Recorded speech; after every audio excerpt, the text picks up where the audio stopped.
Hello, I'm Steve Maskery and welcome to Workshop Essentials.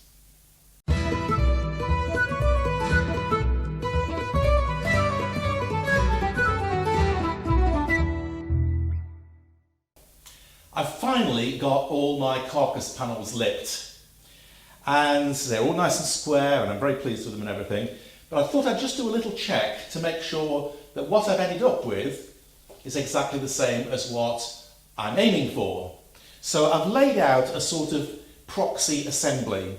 I've got a side here, a real base, another side, a side, base, side, side, base, side. So that is the reality of the width of my finished carcass. And if I put my rod up against it at this end, I can see when I get to the other end, I'm about 2 millimeters short. 2 millimeters, eh? How could I be that far out? Well, actually, I think that's pretty darned good because we've got 9 components here. Side, bottom, side, side, bottom, side, side, bottom, side. And every one of those can have a little bit of discrepancy between reality and what I drew. So that's 9 bits of cumulative error. And to end up only 2 millimeters out on an assembly of 9 pieces, okay, it's not precision engineering, but it's pretty good woodwork. So rather than try and stretch one of my boards, make a replacement and whatever, I'm simply going to alter my rod. It doesn't matter that 2 millimeters don't matter, but the base will need to be the same as reality. So I shall simply alter my rod a little bit and make my base to the new rod. So now that I know exactly how big this plinth base has got to be, I need to cut some oak to make it, and then I'll see you over on the table saw where I'll be cutting the grooves to take the adjustable feet. See you in a mo. I need to cut a groove to accommodate these flanges on my adjustable feet. Now this is made from 3mm steel, so I've chosen a blade with a kerf of 3.2 millimeters, that's a full 1/8 of an inch. And it's set about 11 millimeters high, which is that distance plus a tiny bit of clearance. And it's set 12 millimeters away from the fence. This fence is an auxiliary fence which clamps to my regular rip fence. And I use it when I'm cutting rebates, or rabbets if you prefer, or grooves close to the edge of a board. And it's got a couple of adjustable feather boards on it, one in front and one behind. And as well as being angled in this direction to push downwards, they're also angled in this direction, so they push in towards the fence. So I've only got to worry about pushing forward and all the rest of the forces are dealt with for me. There's a little washer on the back, and that's to give me a little bit of clearance so the fingers don't get jammed against here. 1, 2, there we go.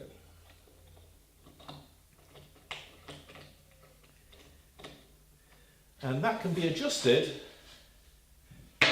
for the height of the workpiece.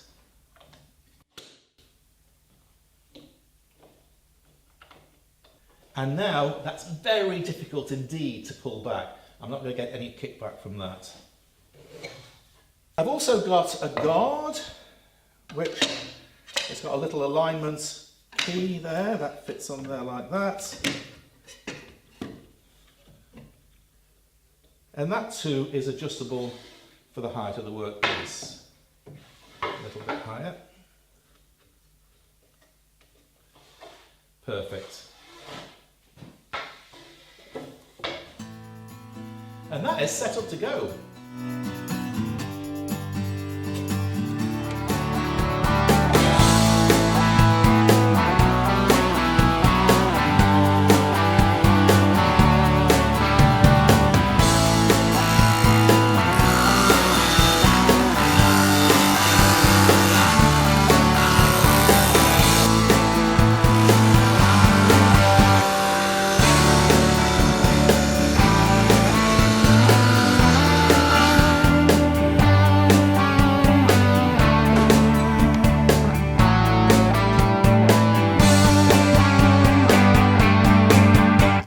Fantastic.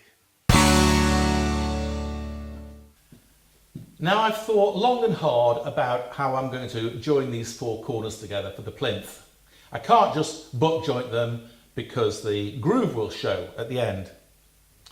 And I did think about using a mitre lock cutter on my router table because I've got the cutter, but this is a long, heavy piece of wood to move across the router table. So I decided I'm going to use an ordinary mitre and reinforce it either with a biscuit or a spline.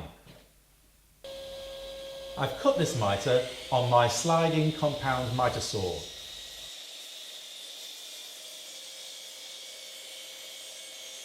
And as you can see, I've temporarily filled the groove with a little sliver of wood to protect the inside of that groove. It's a good saw, it's sharp, it's well set up, so why isn't this sawn face perfect? Because it's not perfect, it's very slightly round. You can't really see it until you put two pieces together, and then you can just see a little bit of daylight where you don't want to see daylight. And the reason for that is because the blade is quite large and quite thin. And so as it's spinning, it vibrates very, very slightly. You can't see it vibrating, but it's called flutter. And it's enough to give you a slightly rounded surface. So I'm going to clean it up with my mitre shooting board, this one here. It's quite old, I've had it a long time. It consists of a 45-degree bed that's lined with plastic laminate, so everything slides nicely. And the bed for the wood here, for the workpiece, that's the reverse side of a piece of hardboard. So that's quite rough, so my workpiece doesn't slide about. That goes on there like that. And it's designed to be made for a number 8 plane. This is a number 7. I own a number 8. If you've got it, I'd like it back, please. It was my dad's. So my workpiece goes in there. This end is jacked up to keep the whole thing level.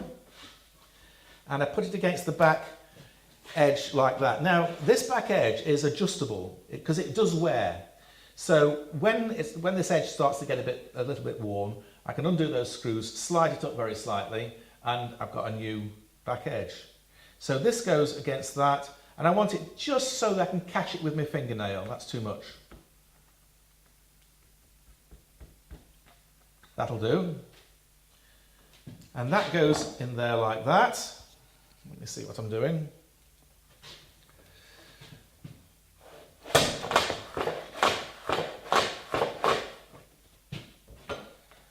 And that, well, that's sorted that out. Let's have a look.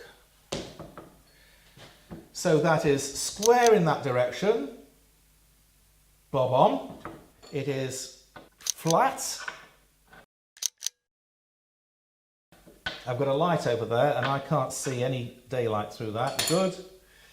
And it's 45 degrees that way. 3 out of 3, excellent. So I've got to do that with all my corners. Now it is necessary but not sufficient for all the corners to be cut at 45 degrees. As well as that, opposite sides have to be exactly the same length. If they're not, it'll never glue up square. So I've got a bit of work to do to make sure that I get 2 perfect pairs of perfect plinth components. And then we'll start talking about the cross bracing. See you in a bit. Now, mitres are notoriously difficult joints.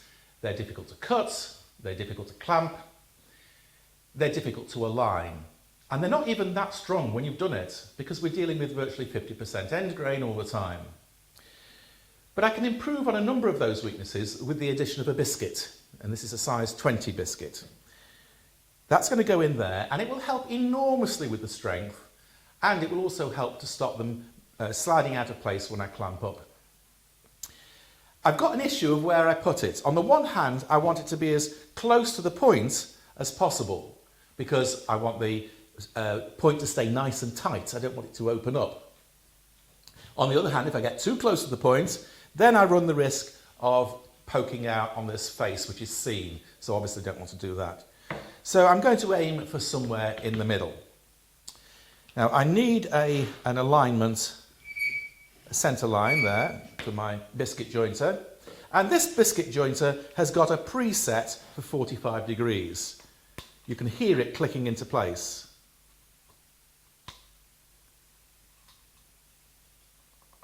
And that's accurate. And that's going to sit on this obtuse corner here. But it's the easiest thing in the world for this to slip, because it's heavy for a start, it's a heavy machine. And I want it to make sure it's there, not down here somewhere. So the first thing I'm going to do is to clamp my workpiece so that that can't move.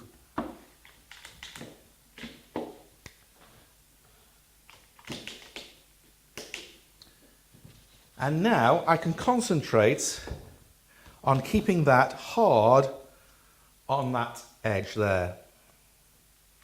So I need some ears. Shall we do it?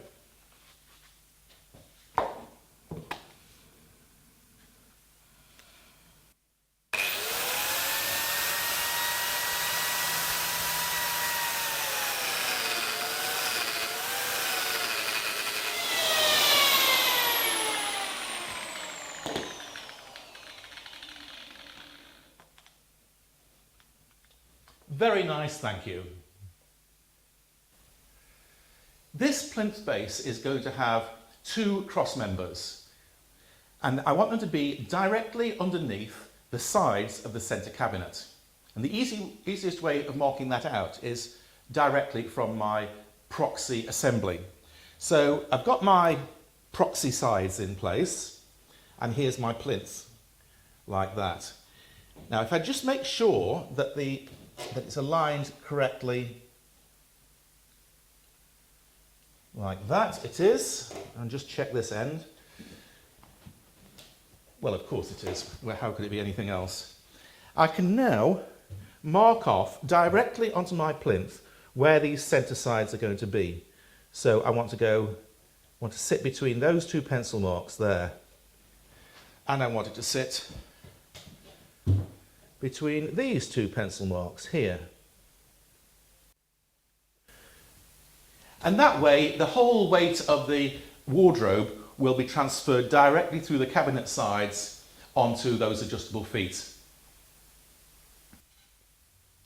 Now this cross brace needs to end up sitting, get it the right way round, sitting between those two pencil lines like that. And the way to cut this joint is to have this hinged down like that. So this edge is exactly on the pencil line. And then it's clamped into place.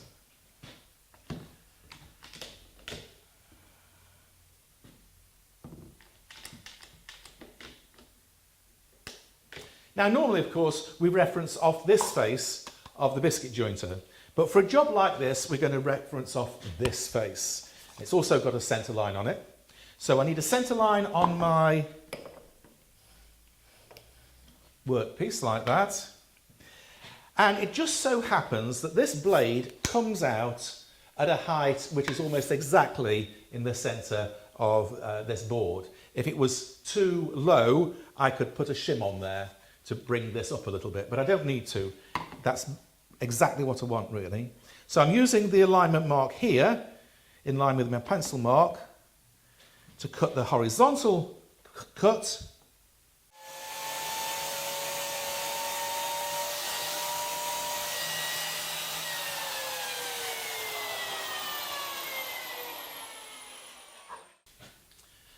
And now I turn this through 90 degrees and stand it upright, again using that centre line to line it with my pencil mark, to cut into the long board.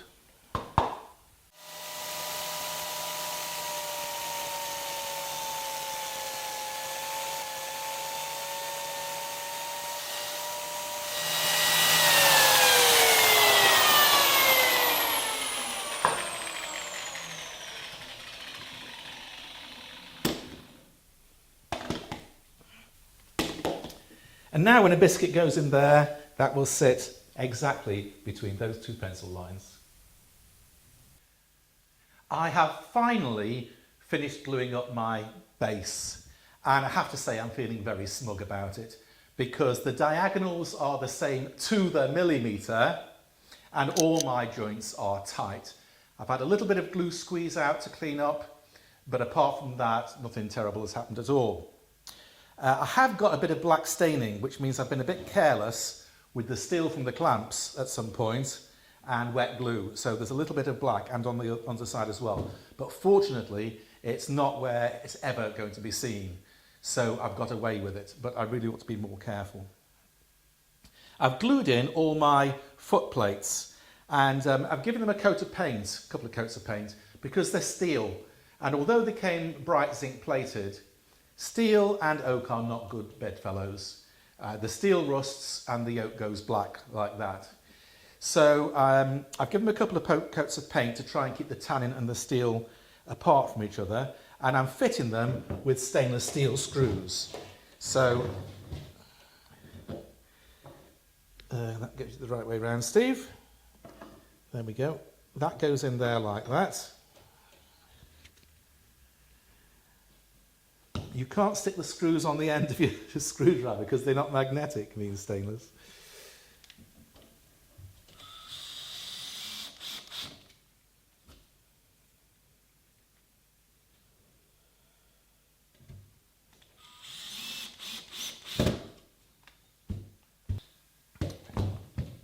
I like that. So now I can use those to mark out exactly where my access holes need to be in the bottoms of my cabinets. But to do that, I've got to do a little bit of rearranging. Won't take me a minute, don't go away. I've laid out my cabinet bases with the proxy sides again. I've cut them down so that they're below the surface. So this gives me the position of the three bases with respect to each other and with respect to the front edge of the cabinets. So they're up against that piece there. And this base is obviously it's going to go underneath these, but if I put it on the top, it will at least be in the same position, even if it's in the wrong layer. So the back edge of my bases need to go flush with the inside of this back edge. And these cross braces sit exactly on top of where the sides of the centre cabinet are. So I've just got to jiggle this a little bit. That'll do nicely, I think. Yes, happy with that. And so now I can simply mark through the holes to tell me where to drill my access holes for adjusting the feet.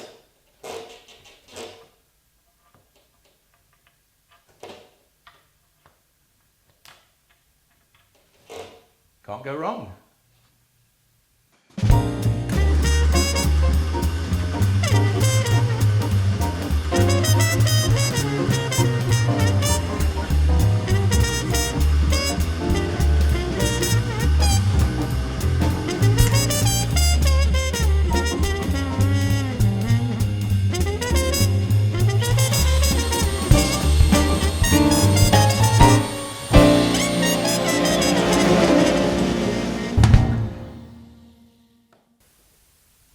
Now, while you've been gone, I've made a flat frame to complete the base. And I've used floating tenon joinery or loose tenon joinery.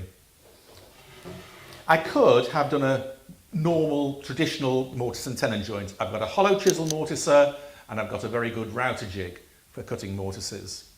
And I could have cut the tenons on the table saw with my ultimate table saw tenon jig or on the bandsaw with my ultimate bandsaw tenon jig.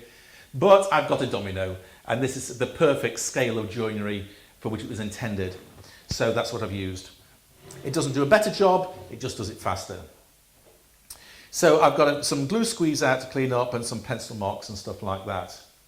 It's turned out beautifully square, to the millimetre on diagonals. But there's something that's happened that I don't really understand. This side rail and this front rail were side by side in the board. And this has stayed nice and flat, but look at the front here.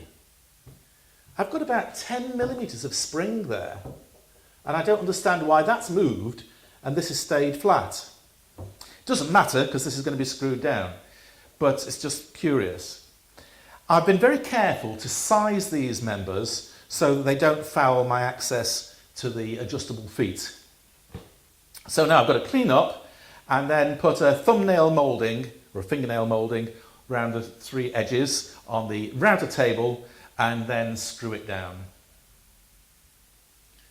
Now, I did set up the router table to do this roundover job, but I discovered it was just too unwieldy. It wasn't so bad trying to do the long side, but these short ends mean there's an awful lot of wood hanging out in midair, and I just couldn't control it well enough. So I thought, well, then I'll do it with a handheld router. But these are narrow surfaces on which to bear.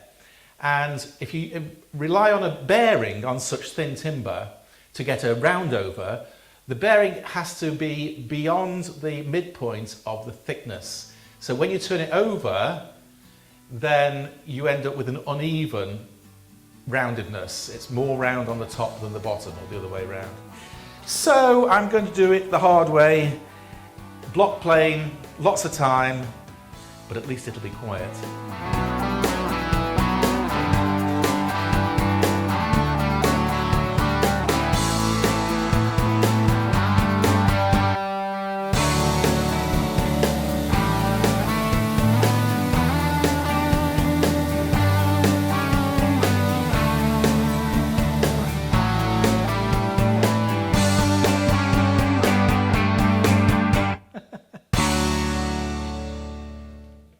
Well, that's taken me about best part of an hour actually to do that by hand, but I've quite enjoyed it.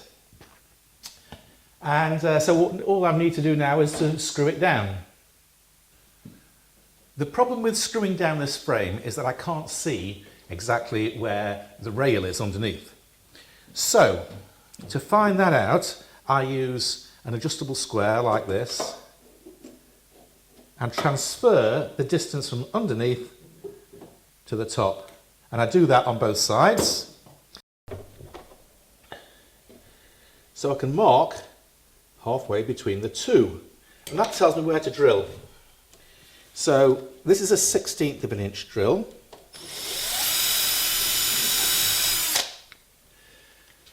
And when I move it out of the way, it shows me exactly where I need to drill my pilot hole. So I want a pilot hole at 3mm for the screw.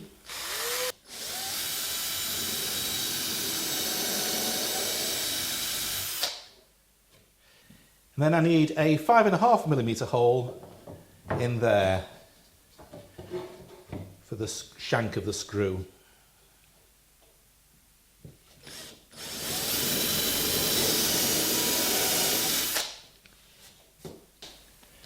And finally,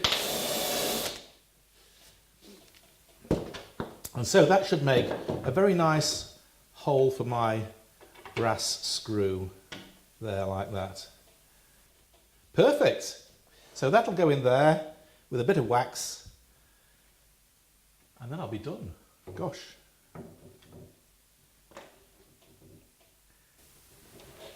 And just one left over here.